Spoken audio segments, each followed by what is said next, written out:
السلام علیکم. آج ہم لوگ ہسٹری کا چیپٹر 1 پڑھیں گے، کولونائزیشن آف دا سب کانٹیننٹ. اس میں سب سے پہلے ہمارے پاس ایک ٹرم ہے کالونائزم. کالونیلزم ہم کہتے ہیں کس کو ہیں؟ کالونیلزم ہمیں ایک ایسی پریکٹس کو کہتے ہیں جس میں ایک پاورفل کنٹری جو کم پاورفل کنٹری ہوتی ہے اس کے اوپر اپنا کنٹرول جما لیتی ہے اور وہاں پر پھر وہ رول کر لیتی ہے. ایزی ورڈس میں بولیں تو powerful country less powerful country کے اوپر قبضہ کر لیتی ہے. ریزن یہ ہوتے ہیں کہ ان کی ریسورسز کو پھر وہ یوز کرتی ہے اور ویلتھ کو. اس سے کیا ہوتا ہے؟ ان کی پاور اور ویلتھ انکریز ہوتی ہے. کازز آف کالونیلزم ابھی ہمارا نیو ٹاپک ہے. اس کے ریزنس کیا تھے؟ یہ جو انہوں نے اپنا قبضہ کیا یورپینس نے، اس کے ریزنس کیا تھے؟ سب سے پہلا ریزن تو یہ تھا کہ اکنامک کنسیڈریشن. جو یورپینس کنٹریز تھی نا، وہ چاہتی تھیں کہ وہ ریچ ہو جائیں، ان کا ویلتھ وغیرہ جو تھا ان کالونیز سے وہ لیں اور وہ خود ریچ ہو جائیں. مطلب پاور، ان کا ویلتھ جو تھا نا سب کانٹیننٹ کا، وہ انہیں اٹریکٹ کر رہا تھا بہت زیادہ.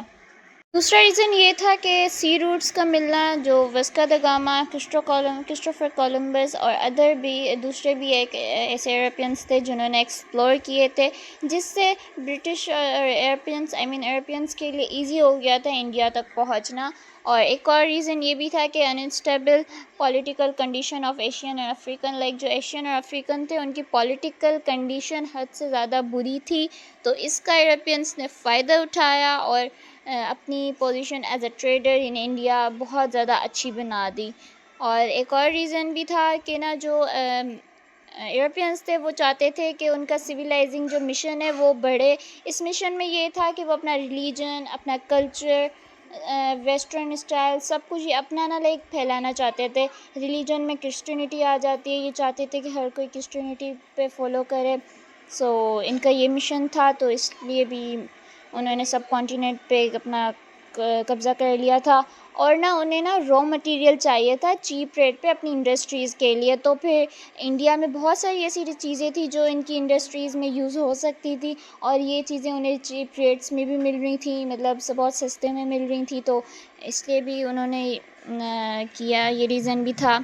اور انہیں یہ چاہتے تھے کہ اور زیادہ لوگ ان کی چیزیں خریدیں، نیو مارکیٹس ہوں، اور پھر جو ان کے لیے فائدے کے لیے تھا. تو ایسا ہی ہوا، انہوں نے انڈیا میں اپنی کمپنیز وغیرہ کھولی، لوگوں نے ان کی چیزیں خریدی، ان کی نیو مارکیٹس میں. یہ سارے 6 ریزن تھے. اگین ریوائز کروا دیتی ہوں. فرسٹ، ویلتھ سے اٹریکٹ تھے. دوسرا، سی روٹس مل گئے. تیسرا، جو ایشین اور افریقن کی پولیٹیکل کنڈیشن بری تھی اس کا فائدہ اٹھایا گیا. چوتھا، ان کا مشن جو تھا اسے پھیلانا. پانچواں، انہیں را مٹیریل چاہیے تھا. اور چھٹا کہ انہیں اور زیادہ کنزیومرز اور نیو مارکیٹس چاہیے تھیں، مطلب وہ اپنی مارکیٹس نیو چاہتے تھے کہ. اب ہمارے پاس نیو ٹاپک ہے South Asia from colony to empire. South Asia جو ایک کالونی تھی وہ امپائر کیسے بنی؟ سب سے پہلے جو فرسٹ یورپینس تھے جو سب کانٹیننٹ میں آئے وہ تھے پورٹوگیز سیلرز، جن میں سے ایک واسکو دا گاما بھی تھے جو کیلیکٹ پہ پہنچے ان 1495. بائی دا وے، جو سیلرز ہوتے ہیں ہم انہیں کہتے ہیں جو شپ میں ہوتے ہیں نا. واسکو دا گاما پہنچے کیلیکٹ 1495 میں. جیسے ہی وہ لینڈ ہوئے نا، وہ بہت زیادہ شوق ہو گئے تھے. جو یہ انڈیا کی ویلتھ تھی، ان کی ریسورسز، یہ سب کچھ دیکھ کر حد سے زیادہ شوق ہو گئے. مطلب امیزڈ اگر ہم انگلش میں بولیں تو.